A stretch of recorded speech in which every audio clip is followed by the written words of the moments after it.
All right, you tuned into another episode of the Hip Hop Uncensored podcast. We got a special one tonight, Sam. Man, before we get to the guest, I'm your brother, Old God, representing Hip Hop News Uncensored. And as always, sitting across from me is my co-host. What up, y'all? It's your man, Sam, and Viral Hip Hop News.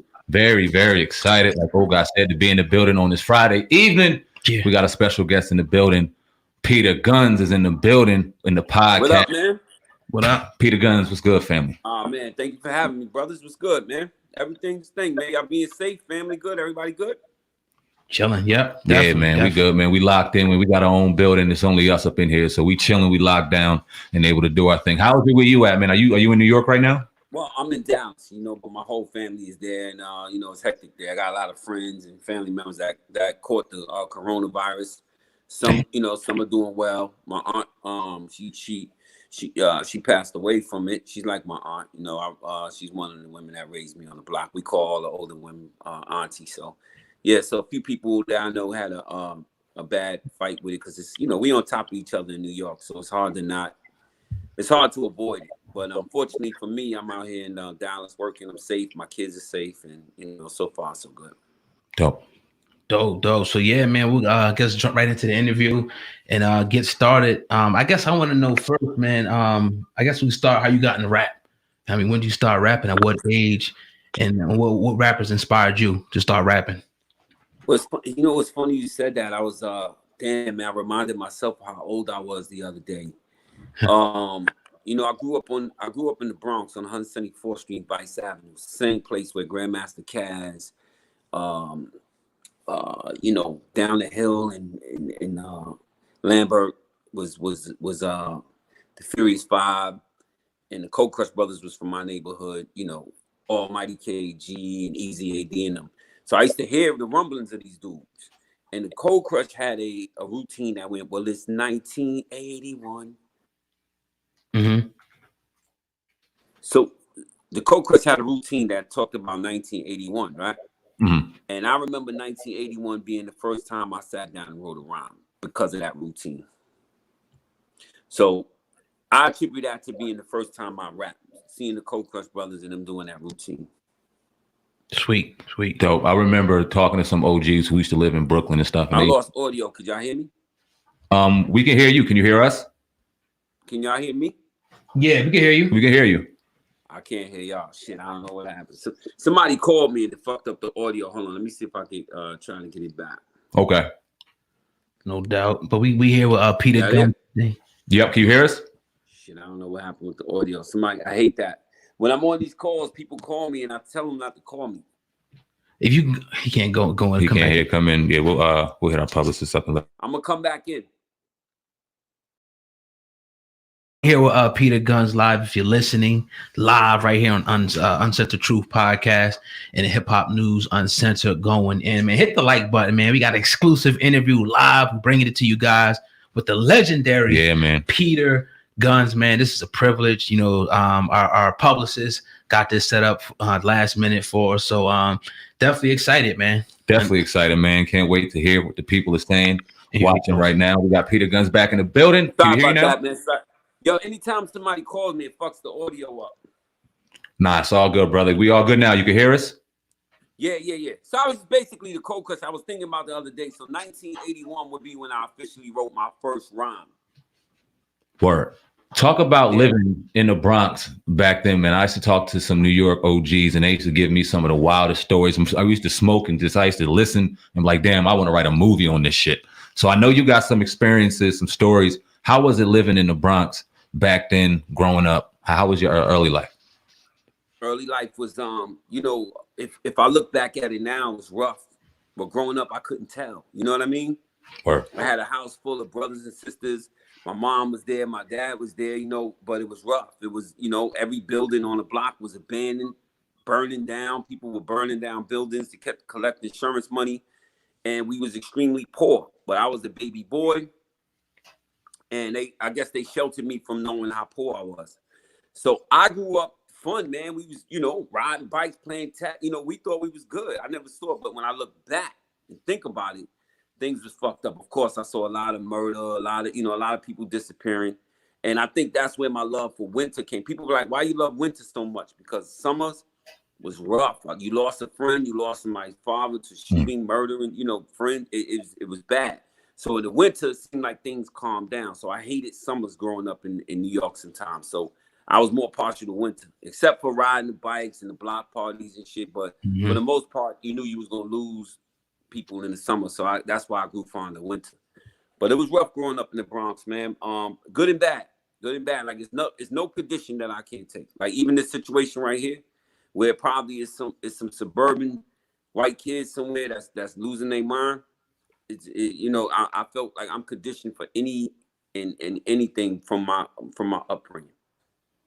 Talk about the difference between Bronx then and Bronx now. Are there any similarities? Is it completely wild now? We hear a lot of wild stories being from the outside looking in. We're in South Jersey, so we hear more stories than somebody typically would living out the country. But how's the difference between the Bronx then and the Bronx now?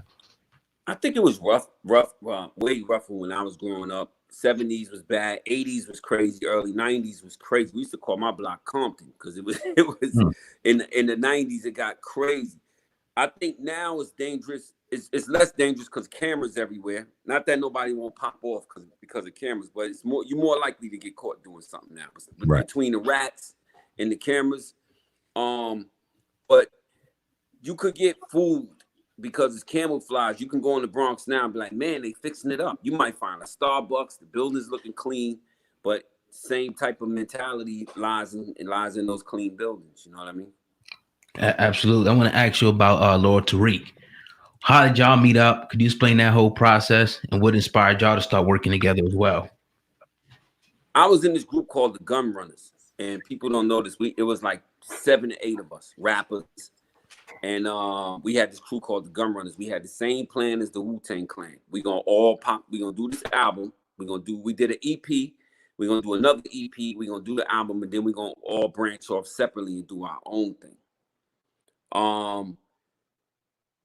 Wu-Tang came and cleaned up our whole. It discouraged us. It discouraged the rest of the crew, not me and Tariq. But my sister came to me and said, "Yo, my boyfriend raps. He want to get down with you. He want to be down with the girl. He want to mess with you. He wants you to hear him rap." And everybody wanted to be a part of something that I already started. And I was like, "Yo, I don't know if there's any room for that, but whatever." He was coming by my mom's crib to see my sister. I was like, "Yo, my sister said you rap. Let me hear something." And turns out that he rapped better than everybody in the crew, including me. So I was like, "You in?" You know what I mean? And the rest was history. Now, Tariq and my sister are married, 2 grown kids. So people don't know that. They'd be like, "How'd y'all break up?" We never broke up. We family for life. That's dope. I never knew that. That's real dope to hear. I wanted to hear talk about the process of Deja Vu. Obviously, that shit, I remember back in the day when I used to be a kid, that was #1 on MTV Jams, #1 on the box. That joint was historic. You had the Jerry Rivera sample. Talk about the process. Who produced the record? Was the record done before you had the lyrics? How did that work? It was a weird thing. Tariq had played that beat a long time ago. I was just thinking about this a long time ago. He played a sample from somewhere for me, and I just ignored it. But my man called me to his crib, K&S. He's a good friend of mine. We grew up from kids, and he had that shit looped up. And he was like, "Yo, check this joint out." So I wrote it. I wrote a verse. I wrote 2 verses, and the second verse I wrote was better than my first verse. And to this day, I'm mad because I can't find it. Damn. But I wrote these 2 verses to the song, and I went to Tariq's house. I was like, "Yo, check this joint out. Remember that sample you played? Scratch found it and looped it and look just joint." Tariq said, "Yo, you got to erase that second verse. I'm getting on that." So I put him on it. We went to the studio and we redid the hook. Now, the process of the song was crazy because it wasn't meant to be a hit. It was the verses was 20-something bars. The hook was 16 bars. It was about New York and the Bronx. But I had this thing I used to do in Skate Key in the tunnel. Because, at the time, Brooklyn was popping. Queens was popping. And Harlem and Manhattan was popping. So they'd be in the clubs going, Harlem, Brooklyn, Queensbridge. And I said, when I say, if it wasn't for the Bronx, this rap shit probably never would be going on. So tell me where you from. I want all y'all niggas to go uptown, nigga.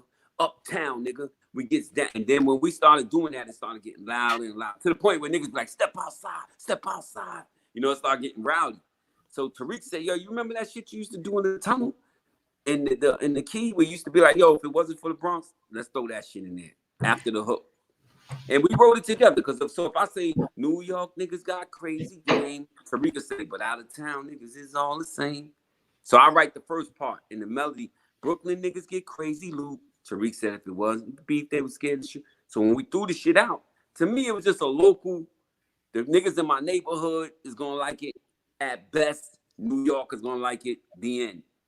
We split on it, and Tariq said, "Nah, nigga, we going to the Grammys." And I was just thought, it was a joke to me. And then he called me and said, "Yo, shit is flying." And sure enough, we was nominated for a Grammy, won a Billboard Award, and all that shit. So it's bittersweet. We had to relinquish a lot of all the publishing to Steely Dan in order to put the record out. So they got credit for writing the record, and that bothered me. You got two old white Jewish men getting credit for writing a street Bronx song. Anthem. Crazy. Analyze this. You work with Jay-Z and Nas. How was that whole process? Tariq did that record. Okay. But it was an odd thing. So when I met Shaq, I was coming in as a consultant on the album Make It Rain. Okay. So I had caught a gun charge. This is the craziest shit. I caught a gun charge in New York, and I was on probation because it was either go to Rikers Island and do all of my time or come home and on probation. I chose to come home because I feel like I can make something happen. So I get the call. Tariq is working with Shaq. And Shaq he's like, yo, I can't write commercial stuff. You need to come out and help me write with Shaq. So I was like, bet, call my PO. She said, you leave, I'm click-clacking you. I'm locking you up. I said, I ain't going nowhere. I flew out there anyway. Get out there. They working on Make It Rain. And Shaq got a revolving door of everybody I love. Mobb Deep, Nas, Biggie. You name it, man. You name it. Big Pun, Fat Joe. Anybody Shaq said he wanted to work with, he would work with. Then Rakim came in the door. So Shaq said, yo, because things was going so good with me and Shaq, he said, I'm going to sign you to my label. Which one of these records you want to get on? I was like, I want to get on a joint with Rakim. That's my childhood idol. And he was like, yo, Rakim said he don't want nobody on the song but me and him. So I had to respect that. I was nobody. Shout out to Eric B and Rakim, two of my brothers right now.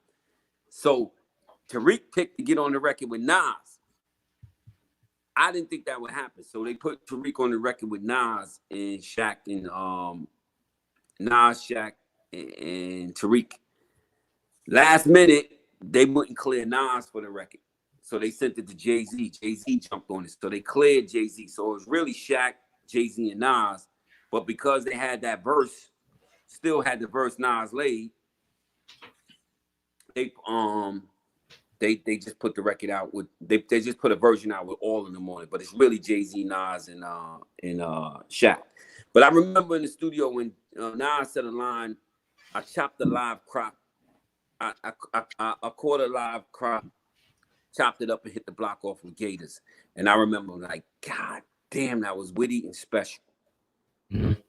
I copped the live crop, chopped it up and hit my block off with Gators. And I said, yo, Lord, you got to get in there and get busy. That nigga said that shit. I was like, whoa. Because Tariq is such a special lyricist that I wouldn't, I don't, Tariq could get in the booth with anybody to me. Sort of like my son Corey. Like I feel like they could get in the booth with.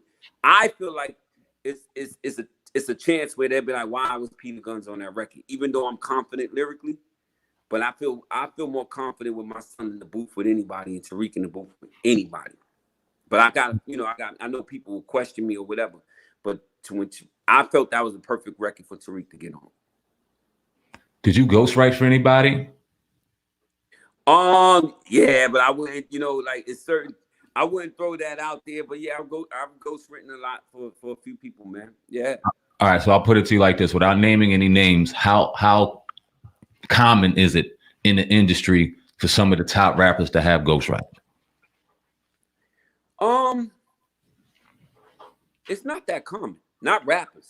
Word. It's not as common as people think.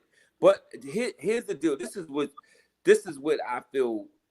It's just the nature of the culture. That's how it is. I understand that, but it's a shame that you can get an asterisk on your name for having somebody write. Now, I've never had anybody write for me. In fact, when I'm writing to a beat, I don't even like nobody to come next to me with their ideas. You know what I mean? Because I don't want you to fuck up with what I might have. Like if I'm writing a song and somebody come humming a melody, it messes up my whole thing. I don't bring too many creative people around me when I'm doing stuff, because you can't, as a creative, you can't help but, yo, this is what I'm hearing to this. You can't help it. It's just weeks out of you. So I don't even like that. But if you send me a beat with a hook already on it, I'll give you an example. The singer Dream, right?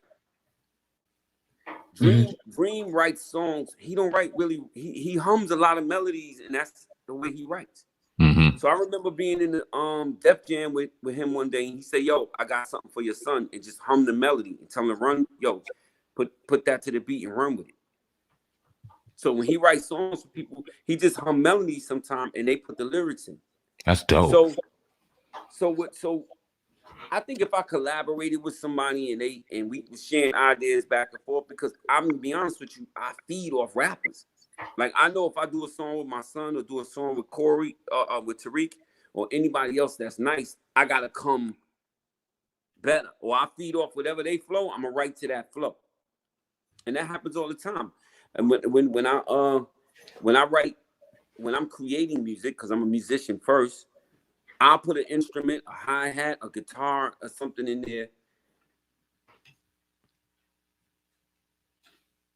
We still hear you. We can hear you. No, we can't. No, we can't. We can't hear you. I don't know what happened. Can't hear you, fam. Yeah, you think we can't hear you? Hold on.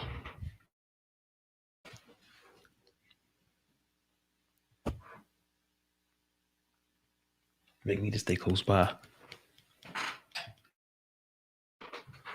Yeah, man. So we got technical difficulty. We can't hear you right now, bro. I don't know what happened to the sound. Maybe somebody tried to call him. Yeah. You know, but yeah, we're in the middle of an interview with Peter Gunz, man. Just stay patient, everybody. He'll be back in 1 second, and we'll continue this interview. But if you're listening, you know what I mean, enjoying it, hit the like button. If you're gonna listen to the podcast, yo, there he is right there.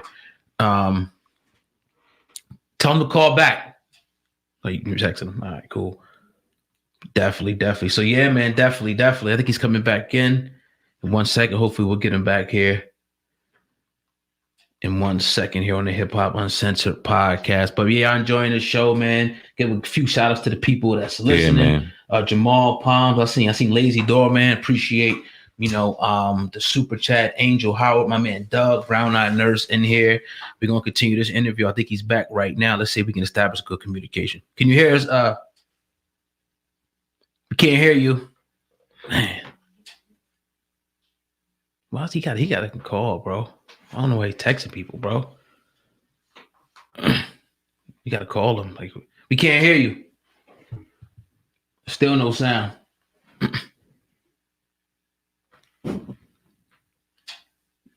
Still no sound, bro.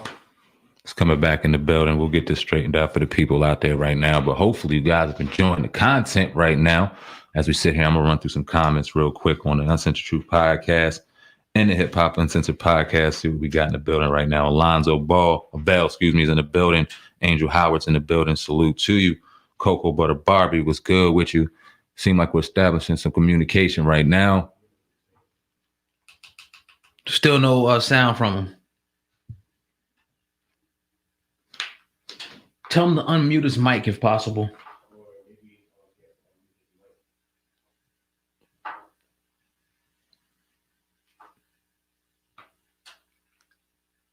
Yeah, there's still no sound. That's weird. But nevertheless, we in here. You know what I mean? Tonight, the Hip Hop Uncensored podcast, doing this joint live. Yeah, Stick with us, people. Bear with us. We could definitely continue this powerful interview. About 20 minutes in, you know, right now. Unfortunate that this stuff happens, but you can't control it, man. We're just here to do the interview. And, you know, nevertheless, man, it's still going to be powerful. We got a lot of good questions to go. Yeah. I can't wait. Definitely. We doing our thing in here, man. Like, hey, this is COVID-19. This is what we dealing with right now in the building, but everything will work itself out. Y'all keep hitting that like button, share, tell a friend that the Hip Hop Uncensored podcast is live in the building with Peter Gunz right now. Yes, sir. I'll get the brother back on momentarily. All right, I think he's coming back. Let's see if we can. All right, let's see if we can get communication. All right, I think Yo, we good We're now. good. We good. I thought they cut me off for cursing. I was cursing a little bit. Nah, do your thing, man. We good on here. Yeah, you straight. Some wild shit, but Every time somebody calls me, it fucks with the audio. Nah, we appreciate your patience, man, and sticking with us, man. Thank you for a powerful interview thus far. I forgot what we were going into. Oh God, didn't you ask a question? No, you did. I think you asked a question. I don't even remember what we were talking about, man. But let's go. You know what I wanted to ask you about the tunnel. You talked about the tunnel. Give me your most legendary story from that nightclub, because we've heard story on story. But what's your most legendary story from the tunnel? I had a dark experience in the tunnel one time. Tariq comes from a neighborhood in Soundview, right? And they have a crew in Soundview called Sex Money Murder. It's a blood set. Mm-hmm. So they would go everywhere we would go. They'd be deep. Sex Money Murder be deep. We came up with Pistol Pete. It's people was really, really optimistic about signing us and booking us or having us come to radio stations because they were scared of the machine behind us. So one time we went to the tunnel, and Fat Joe and Big Pun came to perform with us. It was our album release party. And one of the Bloods, who his name is Scruff, who is Puerto Rican himself, by the way, he came backstage and was just saying something that was really derogatory towards Puerto Ricans, which was bugged out because he's Puerto Rican. And Fat Joe and Big Pun jumped on him. So it was really hectic. They jumped up on him. It was really hectic. So now you got the Bloods outside, and then you got Joe with 100 dudes outside, plus his entourage and trucks. Then you got the Bloods out on inside the tunnel from Soundview, ready to just collide. Dead in the middle of us performing for our album release party. It was the craziest tunnel experience I ever felt. Because, at the end of the day, Pun and Joe was like, they family. And then Tariq came up with the dudes on this side. So it was a dark, dark time. So my memories of the tunnel was always dark shit. Like, even if we went just to hang out, somebody got cut, got jumped. But being from the Bronx, I was always proud because we were the minorities inside the tunnel. So it would always be heavy Brooklyn, Queens, mostly heavy Brooklyn, Queens. So when they say it's the Bronx in the house, it'd only be about 30, 20 of us, but we would proudly, we here. And to me, I was always proud of that, because that's the time to tuck your tail in and be like, yeah, I'm from Brooklyn. You know what I mean? Nobody ever did that. Not in my squad. So Tunnel was instrumental in grimy shit, and it just reeked of it's something that you'll never be able to recreate. Certain things you'll never be able to recreate, and the tunnel was one of those. Because tunnel inspired you to go home and write some shit. That's what people leave out. It inspired. When I left the tunnel, I was like, I wanted to hear my joint ring off in the tunnel. And Deja Vu wasn't it. I was like, that ain't a tunnel record. What's a tunnel record? Flex didn't like it. Flex didn't like Deja Vu. He grew to like it. Big Cap, shout out to Big Cap. Big Cap was like, yo, you losing your mind. Big Cap said, watch what happened when I drop these horns. And he put the horns on and the crowd went crazy. And then Flex understood. But Flex didn't like the record at first. Is there any truth that Diddy or Puffy back then tried to stop that? Excuse me, that was my fault. Well, the Locks. Shout out to the Locks, my brothers, man. The Locks had a joint to Deja Vu. Right. If you want it, you can get it. Which Puff was like, wait, we got a record to that. We clearing it. We already talked this, Steely Dan was already clearing that record for Puff, is why they stuck us up. So so Puff had the power to go. People underestimate the power. I'm saying he still got power, but at that time, he had the power to go, yo, don't play that shit. Don't play that. But he didn't. He still invited us to perform. At first, to me, he was a little like, oh, these niggas took my shit. You know what I mean? But then he got with the program, and it was just inviting. I saw Puff recently, man. He showed me so much love. So shout out to Diddy. That's what's up. I think this is your manager. Kenny's in the building as well. I just added him on the stream. What up, man? Ken is on board. Ken is making a lot of things happen. Salute to you, brother. Debate Mac. We moving. We moving. Ken was the one that made a lot of phone calls that's changing the demographic of my bank account right now. Hey, man, can't be mad at that. I know before we got cut off, we were talking about ghostwriting, and you were giving us an example. I don't know if you remember that example that you were about to throw us, but that would be dope. I think you got cut off again. Somebody don't want us to hear that story about the ghostwriting. They back. Somebody just called me. Every time I hear that ghostwriting, can hear me, put a thumbs up. Can y'all hear me? Yes, sir. All right, so I'll tell the story, then I'll come back on so I can hear y'all. I think that if you're in the studio and y'all all coming up with something, right? You coming up with something with somebody, and even if it's a few lines, y'all feed each other. I think it's terrible that you get an asterisk next to your name for somebody. So an artist I'm writing with gets mad at me and says, "Yo, you know the line where Peter said this and that? I wrote that." So now I go down as somebody's writing for me. I think that's terrible. Because if you look at it, some of the biggest hit records out of some of the R&B and different artists that we love are written by different people. Without other people writing, Gamble and Huff and Babyface and that's just the name of Quincy Jones, just to name a few, we wouldn't have half the Berry Gordy, we wouldn't have half the material that we have. Now, I know hip hop has a different standard. But, so, example is Drake.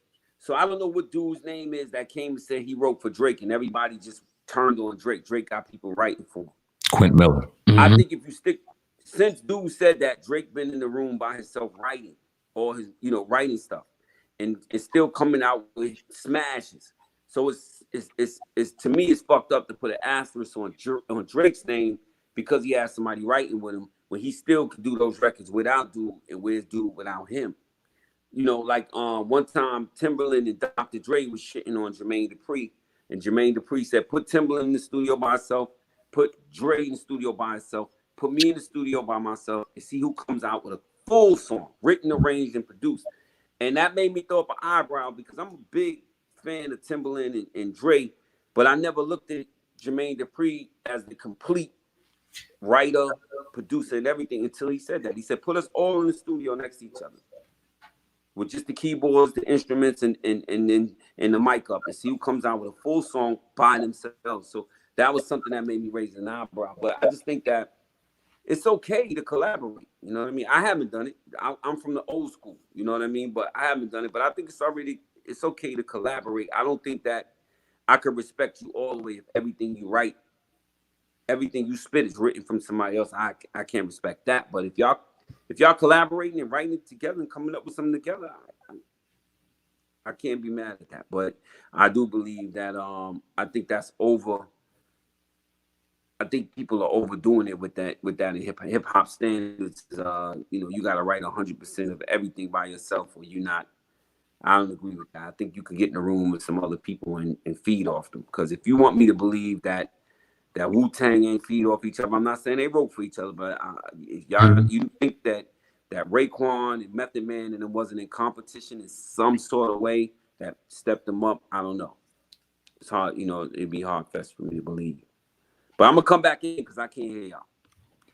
Cool. Definitely. But again, powerful interview thus far, man. About 30 minutes in today. If you're listening to the podcast, on YouTube, smash the like button and make sure you share this. If you're listening on the podcast, hit that 5-star rating right now, man. This is a powerful interview. Yeah, man. We've been having them all week. Shout out to our publicist, Vic, the publicist. We have Peter Gunz, publicist, in the building right now. Hey, man, the brother that hit you up was 21 years old. We just got him in the college. Salute to you.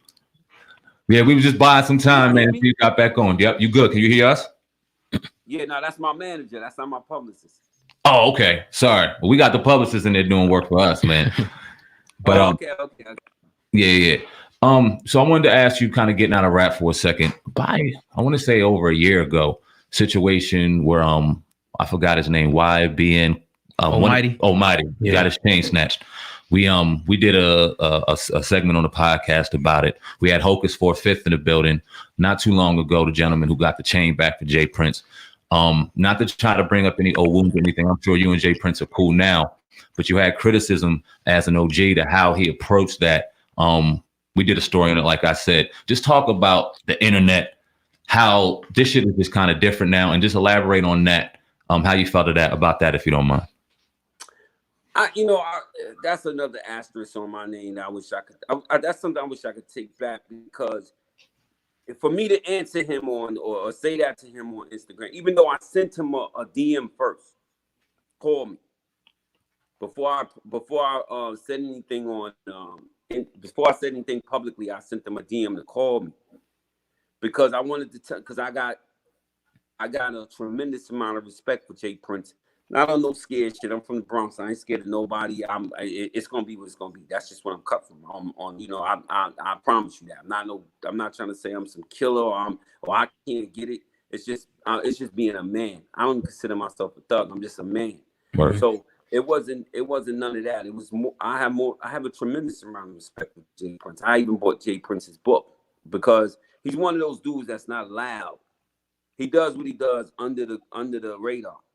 Even I felt like if I had went to Houston and something happened and I called Jay Prince and I say, yo, look, man, this is what's going on. I feel like he'll settle it and he wouldn't even go back and say, yo, when Peter Gunz was in Houston, I'm the one that saved him from, you know what I mean? I know that he did that for people. So I was a little disappointed when I heard him, when he went online and said this one and that one, fix this. And when he put my son's name in it, see, so the difference, this is why I got offended a little bit by it, because everybody he named in that situation to go talk to those dudes, Hocus didn't live in New York no more. Hocus bought a house down south.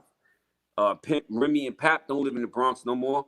They doing some other shit. They doing well for themselves. Fat Joe don't live there no more. Cardi ain't there no more. You know who lived 3-4 blocks away from the dudes he was talking about? My son. Wow. My mother. So if one of them has said, fuck you naming them niggas for, they ain't gonna do shit. They can't do nothing. Now they put me in a position where my son ain't gonna take that too lightly, and he gotta go down the street and we gotta call it. We gotta, because we still in that neighborhood like that. So that's why I was like, yo, homie, don't throw our names in there, because it's a good opportunity for somebody trying to get their name up and be like, fuck Corey, fuck Peter, they can't get nothing back. You know what I mean? But not that would happen. You know what I mean? Shout out to KT and all the other brothers that went and made that happen. I'm glad it was resolved in a diplomatic way, because it could have went left. But I was just trying to tell him, like, yo, I can't speak for nobody else, but we still in that neighborhood, brother. You know what I mean? Like a phone call, maybe I could make a phone call, but I don't want to get in the middle of that.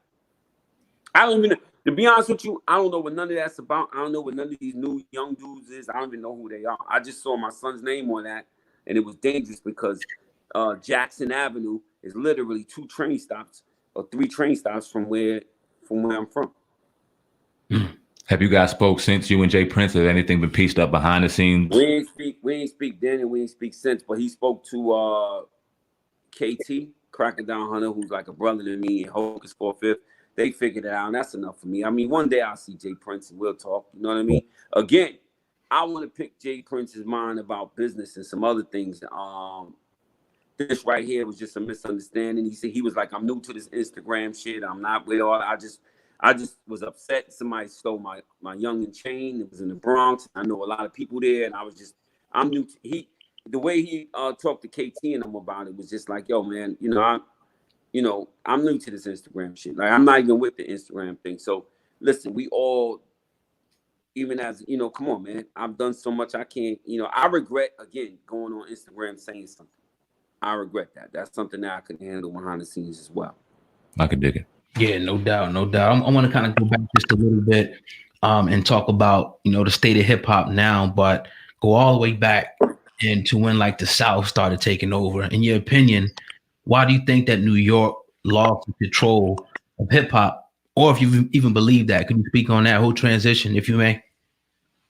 Yeah, I don't know. We never lost control of hip hop. Hip hop is forever to New York. We lost control of rap. Okay. But I saw it, man. Look, I got 2 kids in New Orleans, 2 daughters. My ex is from New Orleans. She went to law school there, LSU. So point of the matter is, me and Tariq was on tour, And I remember we had to hit record because the transformation, I don't know if y'all paying attention, came around that time when me and Tariq and we was coming out. Yep. And I remember we got to New Orleans in 97 or something like that.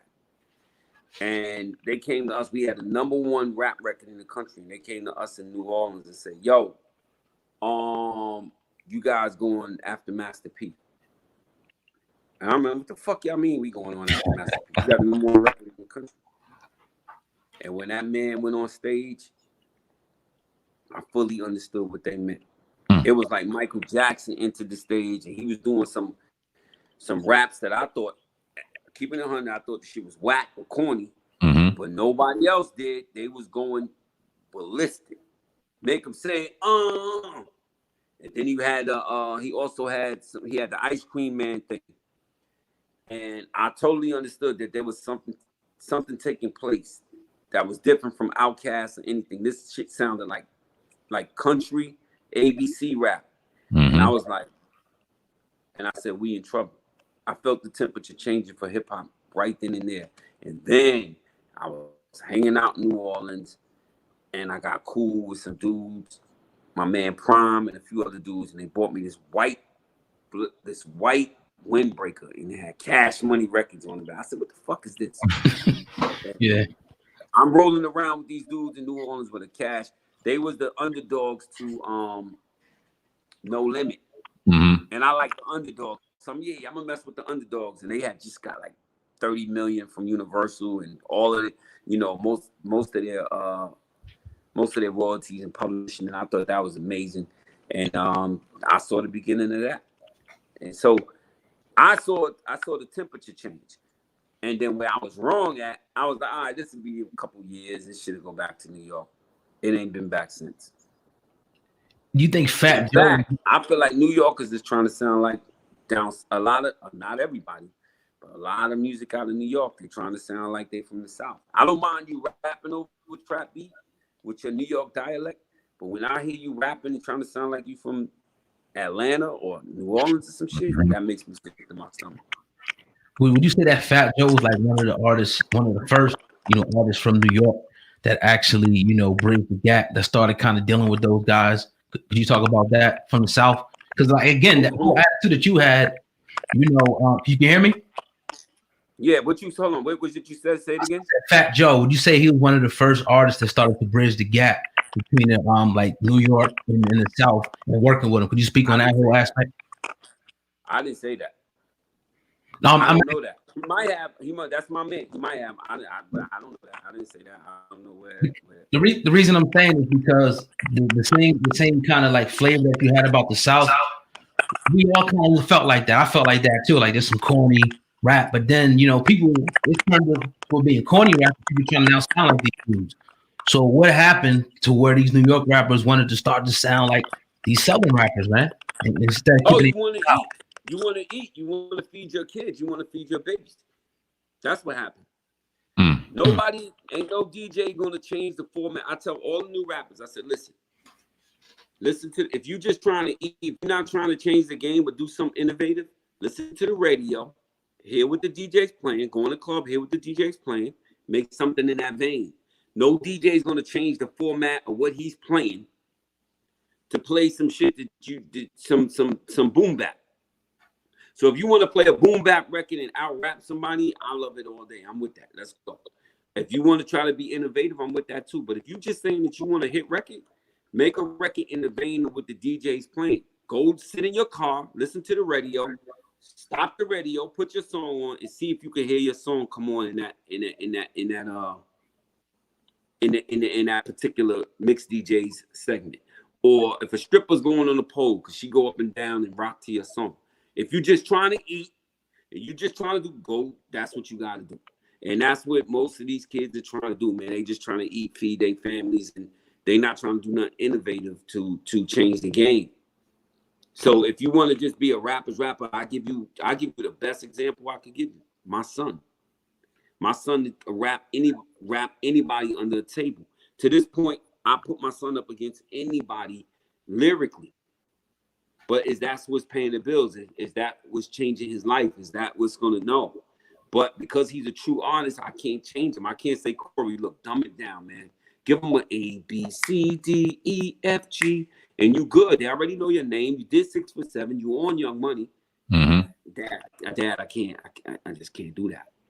But so that's the scenario I give the up and coming artists. I'm not here to tell you, listen, nigga, fuck that. Change the game and stick to your guns. And people out here just trying to survive and feed their kids. So you listen to the radio and let that listen to the radio and see if your record fit in that format. Because if it don't, then you either got to change the game and be a rebel, or if you just trying to eat and feed your family, you got to fit in.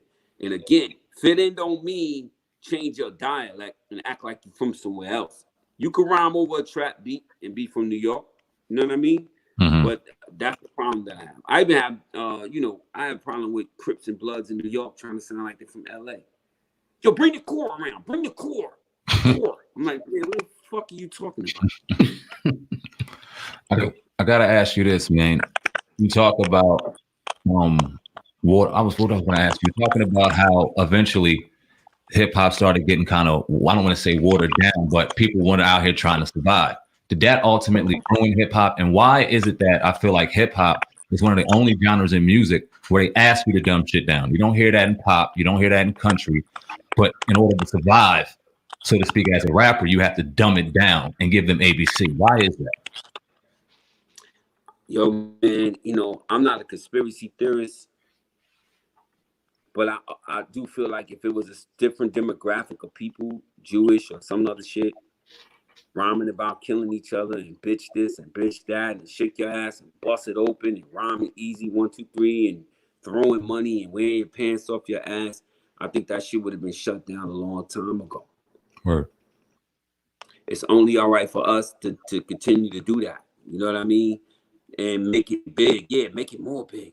I think that if that was a different demographic and that was the course of where this is what's hot, they would make that not hot. It's people that control that. So if you go to programming directors and DJs, say, if you think Flex wanted to play Yachty and a few other these rappers that's out there, no disrespect to them, they might get mad at me, but I don't give a fuck. I'm just keeping it real. If you think Funk Flex or a lot of other DJs in New York and these different people want to play, they play it because they have to keep their jobs and they have to act like they like it sometimes. So you got to feed your family, you got to feed your kids, you got to pay your condos, you got these houses you bought, you got shit. So you got to get on board with what's going on. And even when you try to bring it back around, you got bosses, Clear Channel and all that shit. So, but I still stick to this. If it was their kids doing this shit in a different demographic doing it, we have the change that we need. Because there was a time where you had to have skills. Right. Nas was rhyming about a gun. Remember he rhymed about the gun? Mm-hmm. Broke the whole you had to be clever about what you did. Slick Rick was telling stories. Tupac was the rebel. It was okay to have De La Soul. MC Hammer even, he was the entertainer. We had everybody could eat doing whatever they did. And now all of a sudden, it's the who's the most ignorant. I heard a record today where this chick was like, Henny and a morning pill. Damn. Who the fuck is that, man, that sing that shit? Henny in the morning after. Henny in a morning pill. Whatever the shit is, and it's flying. I have no idea who do that shit. How the fuck is cool to tell a chick to take the she wants some Hennessy and then the pill after in the morning in case she's pregnant. So basically she let a nigga blasting her raw and she want the Henny, the morning pill. Get drunk, fuck, and have the morning. So only for us would that be cool. Name another nationality or race that would accept what's going on in hip hop in their community.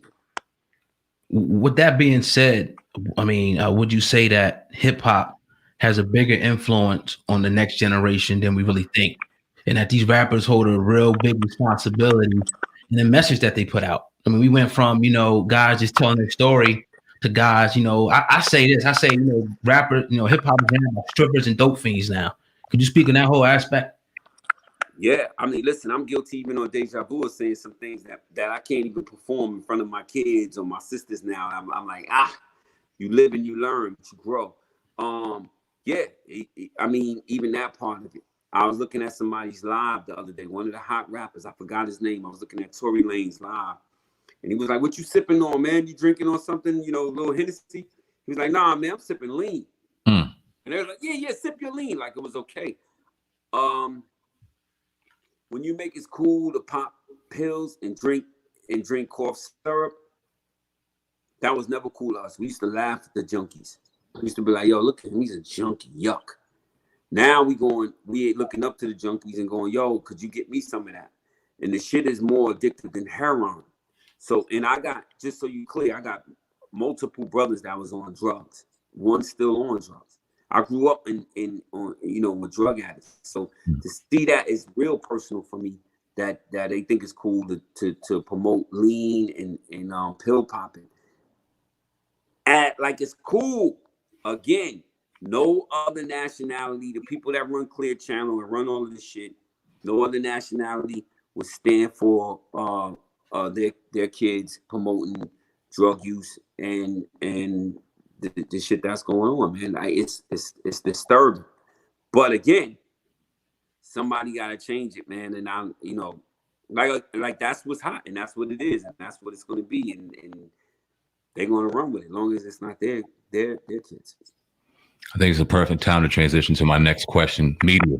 We talk about media often and how we need to keep media within ourselves, but then you see certain outlets, European outlets, that are out here making the most, getting the most pop, your artists and your Hollywood actors or whatever that are in the Black culture are running to these outlets.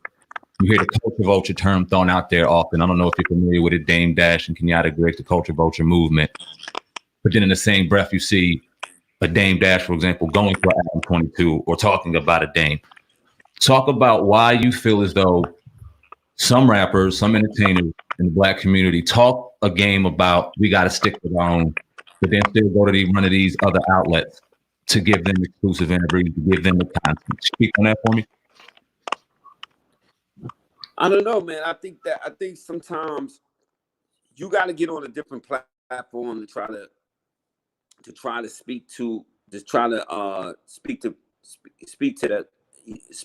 a bigger demographic. Like if you label yourself as the culture vulture movement, you're going to have that crowd inside your lives, that crowd on your website, that crowd in whatever you're doing. I think that sometimes you gotta get on another platform to speak that.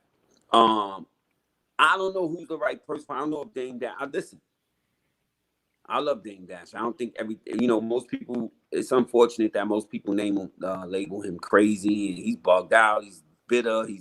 I think a lot of things that come out of his mouth. I learned from some of the things he said. He may not say him in the right way. It may come across crazy sometimes, but a lot of things he said, I don't know, man. I don't know I'm not the sharpest, again, I'm not the sharpest on all subjects. I was telling somebody this yesterday, I'm not a conspiracy theorist, but the fact that the coronavirus is eating up poor people and elderly and Black people, to me, that ain't a mistake. The fact that it's about to ravish Africa the way it is not a mistake, but that's not a conspiracy. I'm not a conspiracy guy. It's just facts. We don't, the way it is. When it comes to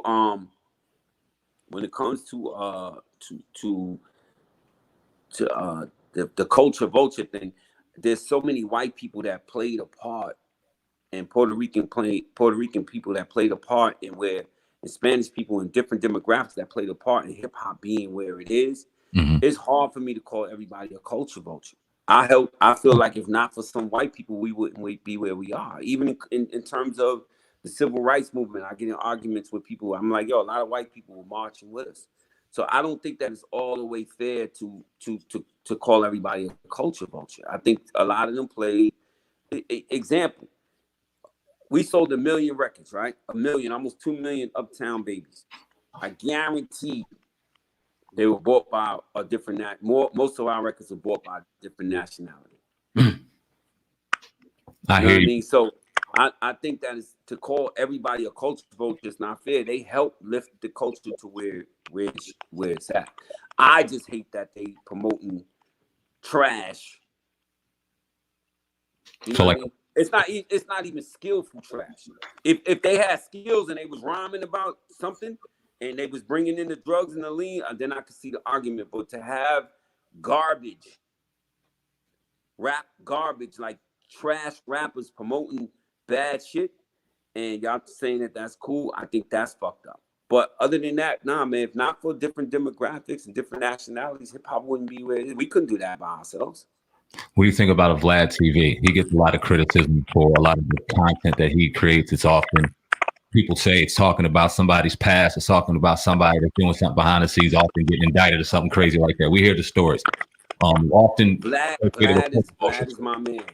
Vlad is my man. I did plenty of interviews. He's been fair to me. Mm-hmm. But yeah, there's some things that Vlad did so there's some interviews that Vlad do that make me cringe. I won't sit here and act like I don't go.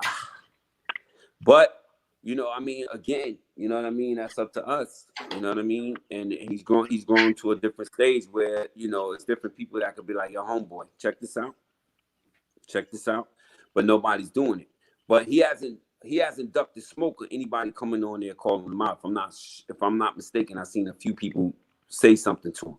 Mm-hmm. But yeah, there's some things that Vlad do that make me cringe. I think the latest thing that if I could have a word with Vlad, and I sent him a message and get back to me. What's that artist that's just dissing everybody? Trap or something? What's his name? Young Chop, something like that. Yeah, I think Vlad giving him a platform. Vlad is a big platform, so I think him giving him a platform, something's obviously wrong with that dude.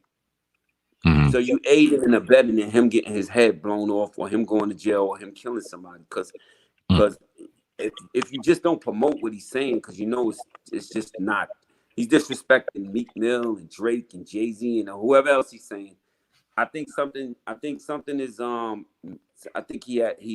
wrong with him. And I think that Vlad promoting him, if Vlad could point out different websites that's promoting him, but I say fuck that. Don't worry about what they're doing. You don't do it. So if I could have a word with Vlad, that's rubbing me the wrong way because something's obviously wrong with that dude. Definitely can agree. So what's next for you? I think you, if I'm not mistaken, you're done with the Love and Hip Hop. I'm still doing it. Okay. I'm still on that. Okay. I'm about to do that again. All bags matter. I got these babies. I ain't mad at you. We don't know shit about it. So people were looking for Love and Hip Hop this episode. You got the wrong goddamn. We don't know shit about it. Again, I'm not proud of some of the things you might see on that either. I don't want to gloat like, oh yeah, I'm getting my money. I'm not proud of some of the things you might have seen on Love and Hip Hop either. You know what I mean? I'm gonna try to do it a little different. I'm trying to go in a different direction. My manager over there, Ken, is looking at me now like, why are you? But no, it's one of those things where it's you got these mouths, you got these kids, so you just try to go in there and show something different, or hopefully people understand that it's real life and things happen. You could fall in love with multiple people at one time. I try not to get on there and be too crazy, but you don't have no control over the editing. Now you preaching tonight on the podcast, Hip Hop Uncensored podcast in the building with legendary Peter Gunz. Peter Gunz, man, give to the people right now where they can find you, what you got going next. Real excited to have you on the platform, man. What's next for Peter Gunz? Well, right now I'm shooting cheetahs out here in Dallas. I'm in Dallas shooting cheetahs, so tune into that this fall. That's my main thing. I'm having fun with this because I'm a cheetah, so I know how to catch a cheetah, and I know how to tell them to do the right thing. Get your shit together. Live your truth, my nigga. I'm doing Love and Hip Hop, and I also landed a film, but I don't know if I could talk about that yet. Ken? Hold on. We can't hear him. Not on. Thumbs up, thumbs down. Can I talk about the film yet or no? You say you good. Thumbs up. Oh, yeah. So I'm shooting this film called Asbury Park in Detroit this summer. So look for Asbury Park. It should be good. Out of Jersey? More, I don't know. Well, it's out of Jersey, but we're shooting somewhere else. So I'm doing that. Wow. And we got a few other things going on. We got Rip the Beat.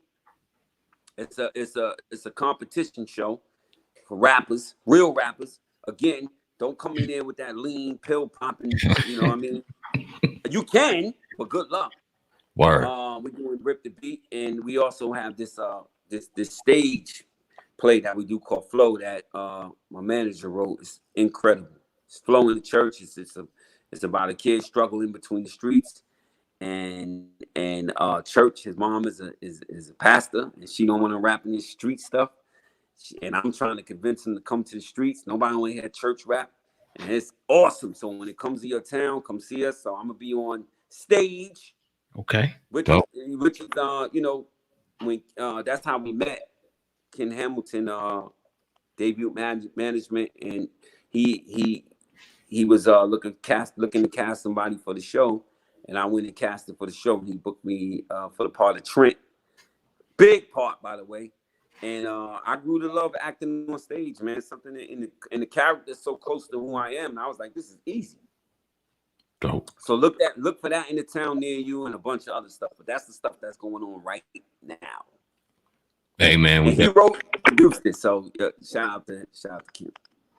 Dope, man. We definitely appreciate you. I don't know if you have any other questions. I'm sweet. All right, we're good, man. Peter Gunz 174 Instagram. That's where you can find me. Say that one more time for the people.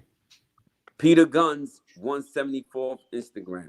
You got like 1 billion followers. I'm sure they're all following your ass anyway. Y'all can follow us on Viral Hip Hop News and Hip Hop News Uncensored while you're in the building. But now, man, we appreciate having you on. If you're in the Atlantic City area, ever in New Jersey, please hit us up. We got a building out here, man. We'd love to have you in here. Peter Gunz, salute to you, man. Bless you. Definitely be there. Definitely. Appreciate you. Shout out to my man Rodney Jerkins and the crew out there, Dog Child. Jersey. Yeah. Blessings, brother. All day. All right, brothers. Appreciate y'all, man. Peace, brother. Peace. So yeah, another powerful one, man. Vic the intern getting them in here tonight, man. Yeah, man. We deal with them. You know what? And it's crazy. We deal with technical difficulties, got things going on, but nonetheless, we always make it happen, get through it. Shout out to all the guests we had in the building. I said this the last couple of days, but I gotta say it again, man. I can't be cliche on this one. I think this is one of my favorite fucking interviews, man. Peter Gunz was giving us gold. Definitely appreciated him, man. Got an interview tomorrow. But yeah, man, I'm real happy about it. Yeah, man. I'm gonna give a shout out to the people. My man Doug locking it down. Yeah, man. You know, Bobby, Jermaine, Mary, I think your name is. Stay Focused, Envy, Twisted Productions, Destiny, everybody that rocked out with us tonight here on the Hip Hop Uncensored podcast. Streaming this joint live for y'all. Special treat for you guys tonight. Every Friday, hopefully, we'll be able to bring you guys, you know, somebody. And get them in here and get them in front of you, man. That's our duty to you, especially going through this whole, you know, virus thing. And we're going to get you out of this thing and through this thing. We'll be here, you know, for the foreseeable future doing the damn thing, man. Hey, man, if you are a subscriber to the podcast, or if you're not a subscriber to the podcast, make sure you subscribe to all 3 platforms: Viral Hip Hop News Uncensored, the Uncensored Truth Podcast official channel. We will have some special offers and some special news going on. Let's drop it. If you want to promote, let's drop it. Hey, man, we got a quarantine special, man. Go and talk about it. Got a quarantine special right now. If you're an artist, you're a producer right now, hit us up if you want to get your artist on this platform. The special is you get 2 songs uploaded on 2 platforms: Hip Hop News Uncensored and Viral Hip Hop News, and a 20-minute interview with us. Well, I'm not going to tell you guys the price you got to call for, but during this weekend, we're giving you 50% off. So Monday at 6 a.m., the offer's done. You got to hit us up this weekend. We'll give you 50% off of the asking price for it. Hit me up at ogod at hiphopun.com and Sam Ant. No, what is it? DLS Media 1? Yep. All right, Sam Ant at Tim Ant at DLS Media Inc. #1. Hit us up right now, man. If you have trouble with those emails, look in the description box. They're both there. And yeah, don't miss this offer, man, because we want to help people out. We understand times is hard, but stuff got to go on, bro. And shout out to Young Nice. Shout out to Jay Mazentov, who we've had the pleasure of meeting and having on. We have Jay Mazentov tomorrow on the podcast out of Texas. Oh, yeah. Looking forward to that interview. And Young Nice is doing the damn thing, man. Follow that young brother, Young_Nice. If you don't, on Instagram, Philly rapper. It's a real talented brother. I'm glad we got the meeting. We're going to do some more business. He'll be in the building. We got another single dropping. He has a single dropping on Gilly's mixtape, April 28th. Check out that, as well as his video exclusively on Viral Hip Hop News and Hip Hop News Uncensored. We got a super chat in the building. Shout out to Nate P. Salute to you, man. Appreciate the loves. Appreciate the support. Oh God, I don't know if we got much more, man. We about to chill out. We got some new goodies in the building. You know what I mean? Shout out to the sponsors. So we're gonna go relax on some Tahoe OG. Yeah, and some man. Zach's pie real quick. Yeah, and just, just relax tonight, man. And back to work tomorrow, man. We knocking out 7 days a week up in this mug, man. And like I said, man, our intern, man, is hitting so many people up right now. So you never know who you're going to see in here. So make sure you subscribe to all 3 channels and hit the notification bell and select the option that says get all notifications, because you're going to want to be in the know when we drop a new video. That's all I got tonight, Sam, man. That's all I got too, man. Salute to everyone who's watching and subscribing. Go ahead and make sure, if you're not subscribed to the audio version of the podcast, you go to your iPhones, your Samsungs, whatever kind of phone or device you have, go to that podcast app and subscribe to the Hip Hop Uncensored podcast, the only place you can get exclusive, raw, real, uncut content from the Hip Hop Uncensored podcast. Doing big things over there. Appreciate each and every one of y'all support, man. Until tomorrow, it's the Sandman, viral hip hop news. Oh God, hip hop news uncensored. Together we are the Hip Hop Uncensored podcast. Salute to our guests in the building, Corey Gunz. Over and out. Peace.